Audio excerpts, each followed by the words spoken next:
welcome to Turn the Page, the official podcast of the Syosset Public Library.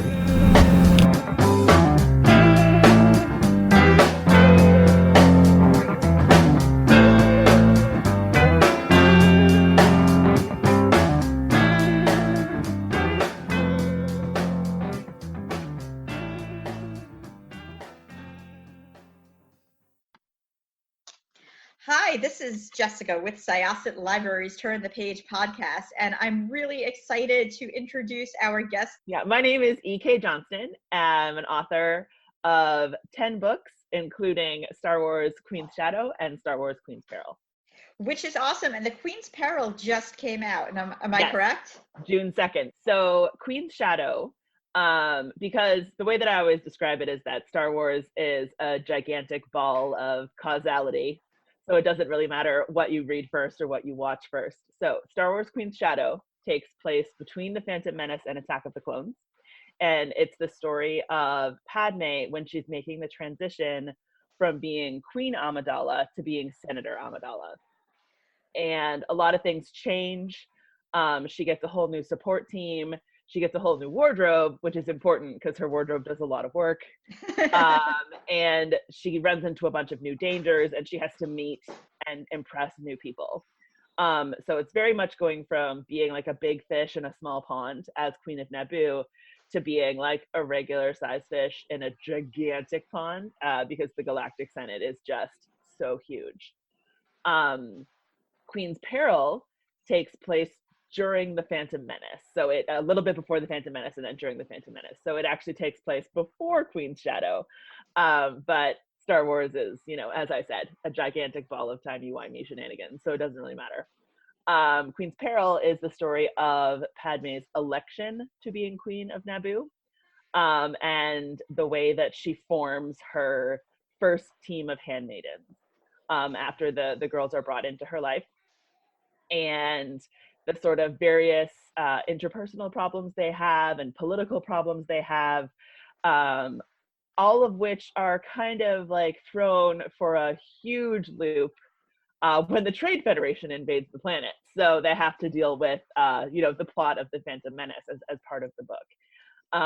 So it was really kind of cool to write the like off-screen parts of Padme's life, because we see her in the movies and we see her in the Clone Wars, but we don't get to see her in books very often. So it was exciting to do that. I think it's wonderful because that character is just so good. And, I think a lot of people felt when the Phantom Menace came out, they were just sort of thrown into a bunch of things that they weren't really sure how to grasp. And I love just that the universe that has been built around the prequels, probably since the Clone Wars series came out, has really just fleshed everything out.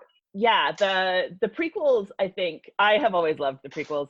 I've never been one of those people who was like, oh, the prequels. I know there's a lot of feelings. There's a lot of feelings. I'm very defensive about the prequels because I love them. I'm not knocking them at all. I'm just, I'm just sort of. There was a lot of politics. I think the politics because it's not like there weren't politics in the original Star Wars trilogy. There were, yes. I'm Canadian, and I was born after the Vietnam War ended, and I still understood what those movies were about, right? Right. But with the Phantom Menace, it was a little bit more current events, I guess. And we look back at it now, we're like, man, hyper capitalism and corporations being people, and this people, these evil forces pitting everyone against them, and the rise of fascism. That Lucas guy was kind of onto something, and we're like, absolutely. I mean, really, it really is politically brilliant. Yeah. And I think some people just weren't expecting that. And the thing that I love is that adults were like, man, that was way more political than I was expecting. But when you talk to kids about it, they get it. They get it immediately. And they still think it's a fun action movie with lots of fights. Yeah. And stuff going on. So I really think that as a movie written for 10-year-olds, it's tremendously successful. Sure. And I think that's, I guess another thing that was kind of lost on people was the the target necessarily. And I think like that's one thing about Star Wars and just the expansive universe in general. I mean, I grew up with it. I believe you grew up with it. Yeah. You know, it's everybody's. So in a way, everybody wants to see something in it. So how did you begin writing Star Wars books? I know you wrote the Ahsoka book, and Ahsoka Tano is by far one of my favorite Star Wars characters currently. I mean, she has such a character arc, and Yes. you got to pick her up right as her arc in Clone Wars was coming to a close because Clone Wars took a very long hiatus, but you got to pick her up at this real pivotal moment. So you get to write several Star Wars women at a pivotal moment. Padme and Ahsoka. Yeah. So basically what happened was it was 2014, and my first book, The Story of Owen, had come out in March. And we had sold a couple of books to Disney, A Thousand Nights in Spindle. We sold them to Disney. And it had been an 8-house auction, which was kind of a big deal at the time. And my agent said that day, he was like, you keep coming back to Disney. Why do you keep coming back to Disney? The other offer is like numerically better. Why do you keep coming back to Disney? And I was like, well, I just really feel like someday there's going to be a meeting at Disney, and they're going to be like, we don't have any YA Star Wars books. And I want someone in that meeting to know what my name is. And so we sold the books to Disney, and time continued. And eventually they announced Lost Stars. And I was like, oh, okay, clearly someone was thinking about, Star Wars YA. I may have missed the boat on this, but at least I'll get to read it. And then in December, the first week of December, the Morris nominations were announced. And The Story of Owen was nominated for the Morris Award that year. And I had woken up at like 8:30. I didn't want to go on the internet because I was like super excited, and I wasn't allowed to say anything until the announcement was made. And so I wrote a proposal for a Star Wars book. And I explained why I was doing it and how I thought there should be more than just Lost Stars, even though Lost Stars was great. And then I sent it in. I sent it to my agent at like 9:00 in the morning. And he called at 12 minutes after 9 to be like, I think this is a great idea. I'm going to send it to your editor at Disney to see if she can send it to someone. And she did. She sent it to Mike Siglain. I had a phone call with Mike Siglain 2 days later, and he was like, okay, we're putting some movies together, because it was 2014. We're putting some movies together. We'll be in touch. And I was like, okay, like that's more than I was expecting. And then in August, I went to, or I guess it was June. In June of 2015, I went to New York, and I actually met Mike Siglain, and we talked for a while. And on the plane on the way home, I was like, they're going to ask me to write Ahsoka Tano. Like, I was sure of it. And so in August they did, and we started working. They were still doing movie stuff, so we didn't really start working on the book until January of 2016. But that's kind of how it started. The original book that I had proposed, however, was a book called The Queen's Hands, and it was about Padme and her handmaidens. And so they knew that I was a fan. And when they asked me to write Queen's Shadow, it was not the same book that I had proposed originally. It was a different one. But when they came back to me for the third book, for Queens Peril, and they were like, so we were thinking, like, do you have any ideas? And I was like, actually, I do. It's actually the first book I proposed. And they said yes. So even though I proposed that book in 2014, we made some changes to it, obviously, because like 6 years had gone past. And then it was published in 2020. So it was kind of one of those sort of like long arc of the universe stories, but it turned out okay. That's awesome. And what about Padme's character and her handmaidens, who don't get a lot of attention, not only just in the prequels, but also in the Clone Wars series? What about them spoke to you that they needed their own story? So they've always been very personal to me, Padme and her handmaidens. And the reason for that is The Phantom Menace came out on my 15th birthday. Happy birthday! Yeah. And years ago. Years and years ago. The Phantom Menace and like several Star Wars books, several Star Wars movies have actually come out on my birthday, because they always come out that weekend in May. Oh, nice. The weekend before Memorial Day. But it just so happened that The Phantom Menace came out on my birthday. And I remember walking out of the theater and being like, man, it sure was nice of George Lucas to make me a movie, like specifically, because, you know, Padme was 14. She's the protagonist of that movie. Like, Anakin is basically a side quest. He's a very important side quest, but he's not like the person around whom that movie revolves. Right. And so we had this girl who was really smart and really well dressed, and, you know, could shoot things if she needed to, but that wasn't her first choice. And she had no fear of public speaking and all that kind of stuff. And for the first time in my life, I think, the first time I really remember, she was surrounded by a group of girls. And I wasn't used to that. Like, I came out of that 80s, 90s tradition of the girl. Yeah. In the movie, right? And so to have her be surrounded by these girls who were also really well dressed and also could shoot stuff, and like later we learned that they can fly and do espionage and all kinds of stuff, but they're also willing to take a blaster bolt for her, was tremendous. There's so much like unspoken in that friendship. Like, that's not just a job. There's something else going on there, definitely. And even though I was never really in the Star Wars fandom, like I never really read or wrote fanfic for Star Wars, I spent a lot of time thinking about those girls. And because I did fanfic for other female characters, I got really used to sort of unpacking feelings and things that aren't necessarily on the screen, but are very, like, to me at least, were quite clearly implied, or the implication was there and I could run with it. And so, and I wasn't alone. There were several dozen fans. They're called the Royal Handmaidens Society.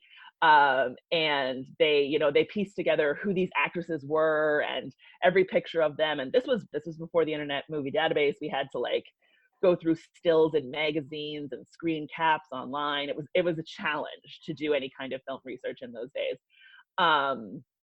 And still kind of managed to put that fandom together and find out who these girls were and what their names were and all that kind of stuff. So it was actually kind of funny because during the book, sometimes people would be like, you know, I had trouble, you know, remembering which of the girls was which. And I'm like, oh yeah, not everybody spent like the early 2000s, like with a magnifying glass in every single Star Wars picture they could get their hands on. Yeah. So like, people are still like, oh my goodness, Keira Knightley is in that movie? Well, and so that brings an interesting point. So first of all, I found out Rose Byrne recently was also a handmaiden, and I'm just like, wait, what? Yep. Yeah. So as you know, Syosset, New York is the hometown of Natalie Portman. We're the hometown of a lot of people. Judd Apatow, Natalie Portman, the Todd from Scrubs. But Natalie was distinctly in the age group in which I went to high school, like throughout the school experience. And so we saw her, people within my age group saw her frequently in class. You know, we saw her running next to us in gym class, or, you know, walking through the halls. Obviously, she'd disappear for a few weeks at a time when she was doing something for a film or auditioning. But we knew her face very, very well. So when that movie came out, somebody had told me that she plays two roles. So for a while, I assumed that Keira Knightley, who took on the role of the decoy handmaiden, was Natalie, and they were just using the trick that they used with Haley Mills in The Parent Trap. Later, I found out that was actually Keira Knightley, and that I can't remember if it was Keira's mother or Natalie's mother, but they looked so similar in costume that their parents would even mix them up. Yes. Which was crazy to me because, again, like I said, when I saw her face, Keira Knightley is in the makeup and everything. To me, I was looking at Natalie, and it's wild. It's interesting because the most famous Keira Knightley costume, there's two sort of Queen Amidala costumes that Keira Knightley wears: the travel gown with the black feather headdress, and the battle sabe.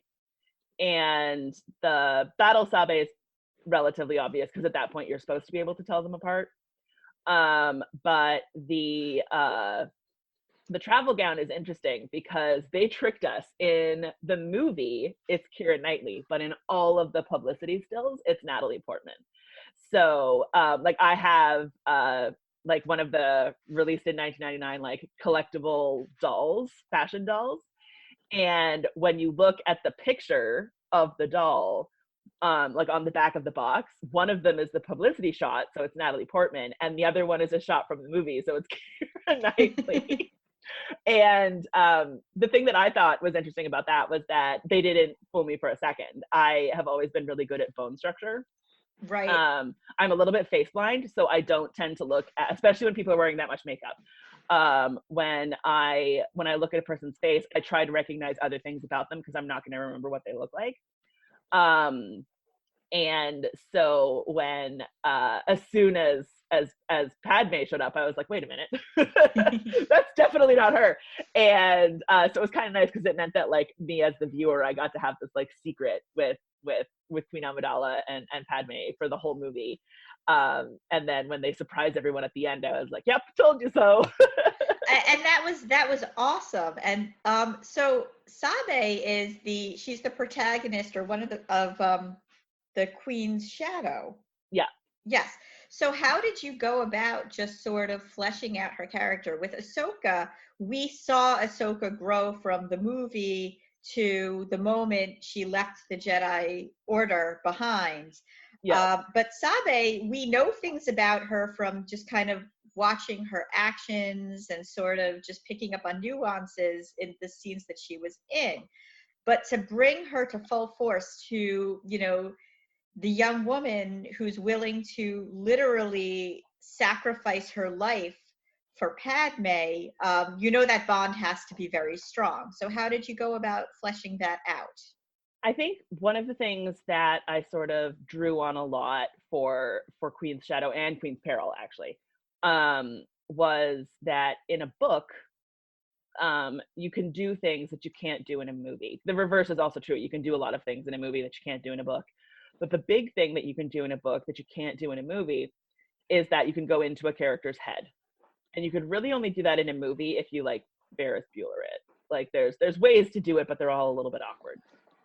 So with going into Sabe's head for the book, I really wanted to think about like what makes the person do that? Like what kind of person is so talented, so smart, such a good shot, so good at everything, but has no ego. She's always willing to take that second spot every time. And in addition to that, she becomes friendly enough with the person she's working for that it just not only does it become second nature, it becomes like her whole world. How do you have someone who is that brilliant, who is willing to serve, basically? And that really gives me a lot about her character. And I got to really go into it in Queen's Peril. In Queen's Peril, when we meet her, she's just about to graduate from the conservatory. And she's always been great at everything she does, but she's never the best. She's always second best, like even in her own family. She's never the best at anything. And so when Panaka comes to talk to her about it, she realizes really quickly that what he needs is someone who is always second best at everything. And she decides to own it. And it doesn't go smoothly. There's a few hiccups. And then the Trade Federation invades, which is always awkward. But she definitely getting into like what makes a person that selfless when they're that talented. Because Padme certainly isn't. Like she's not in it for the credit, but she definitely wants some of the credit. Yeah. And that kind of stuff. So it was really interesting to kind of dig into it. It was kind of fun. When you went back and you wrote Queen's Peril, which was rooted in your original story, how did you approach that, having, I guess, already written the sequel, and then you get to write a prequel, which is very timey-wimey? Yes. How did you approach fleshing out the characters in that? Well, to be totally honest, when I wrote Queen's Shadow, I was hoping they would hire me again. So I left myself space to write. Right. I didn't Yeah. know it was called Queens Peril at the time, but I left myself the space to write Queens Peril. So we get like those first chapters with the original Handmaidens before we move on to the second set. But I didn't really spend as much time fleshing out the personalities of the original Handmaidens because I knew that I was hoping that I would be able to do that with Queen's Peril. So, and I tend to do that a lot with Star Wars books, even with Ahsoka, which I have, like, the doors that I left open for Ahsoka aren't even necessarily for another Ahsoka character. They're just for other authors writing in the same time period who might need to borrow one of the characters I came up with. Right.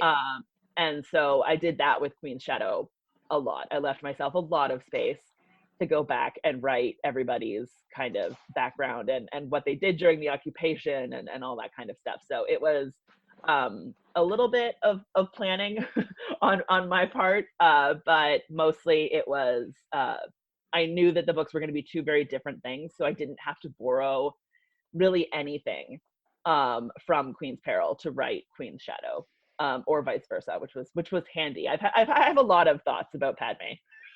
So I could write a few more books, I think. That was my next question. Will you be writing any more books about Padme and her? I hope so. I definitely have ideas. The response to the first two Padme books has been incredible. Fans have been amazing. Even during lockdown, the response has been awesome. So I'm hoping that Lucasfilm will hire me again. I definitely have ideas. Awesome. So in Queen's Peril, you have a romantic relationship between two of the handmaids. Yes, two of the Handmaidens. They get we get the end of their story in Queen's Shadow, but we get the beginning in Queen's Peril. That's awesome. Yeah, it was really fun. And like I knew in Queen's Shadow, it was just kind of like I put them together and I knew what they were going to do, and I didn't really think that much about it. But then when I did Queen's Peril, I was like, okay, I have to do some thinking now. They're quite young. Mm-hmm. So Sashay, it's her first crush. Yeah. And she's 12, so she has no idea what's going on. Like, yeah, that's really a very that's a good point. She's just kind of panicking the entire time because she has no idea what's going on. And Yana is like maybe 15, like she's not that much older.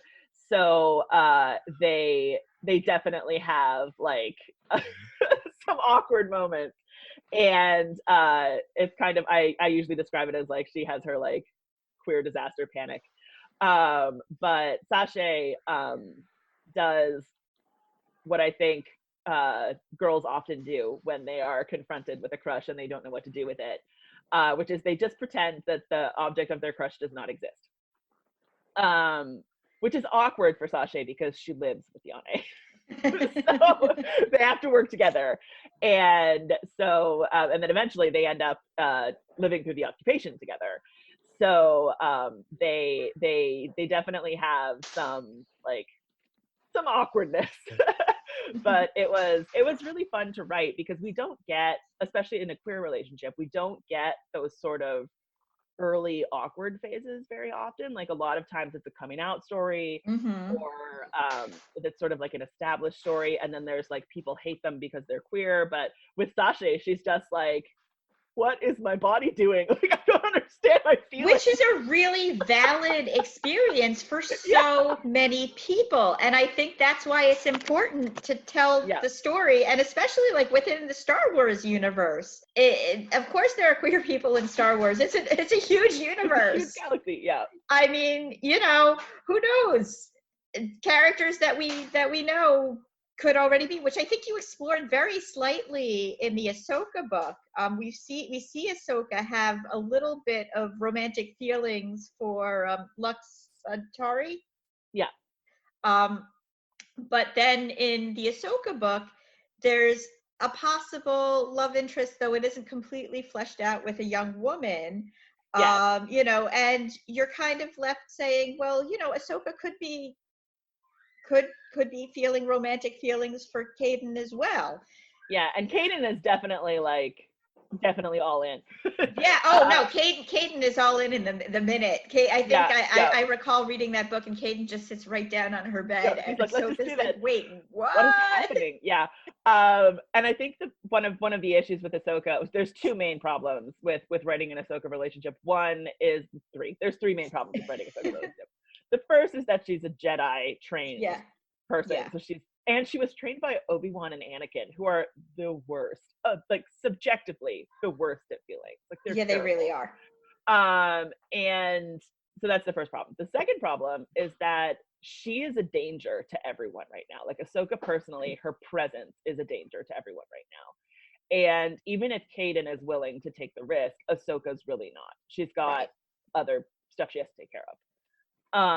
And then the third problem, it's not really a problem. The third issue is that the Ahsoka character is Dave Filoni's. So he takes such good care of her. Like his stewardship of her character is so good. She's so close to his heart.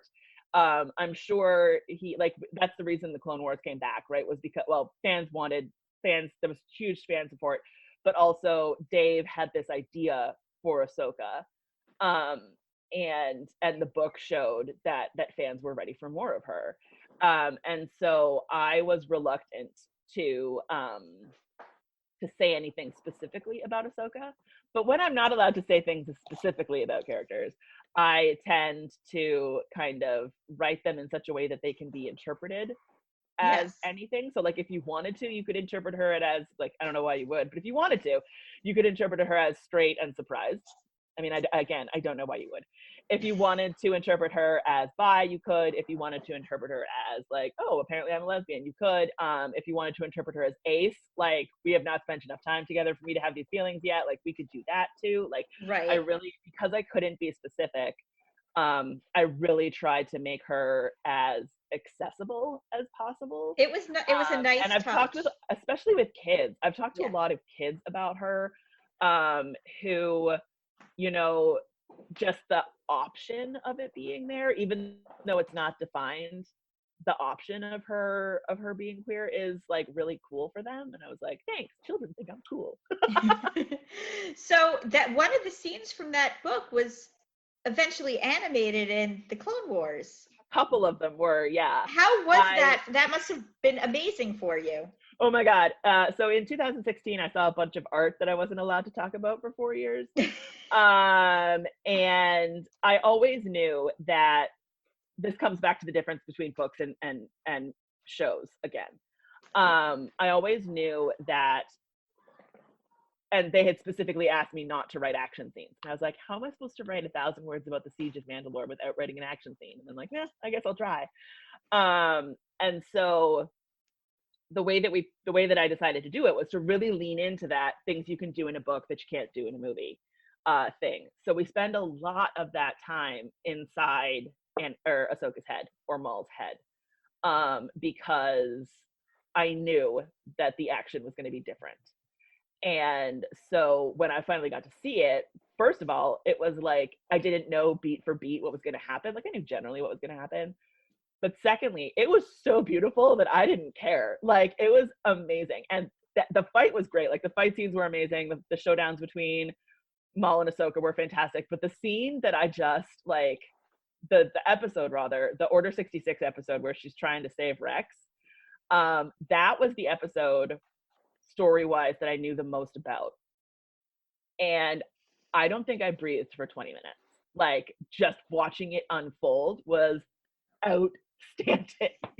And I love that you can have like the emotional stuff, the emotional fallout from the book and the action fallout from the TV show, and they work perfectly together, even if there's like 2 or 3 details that don't quite line up, which is fine with me.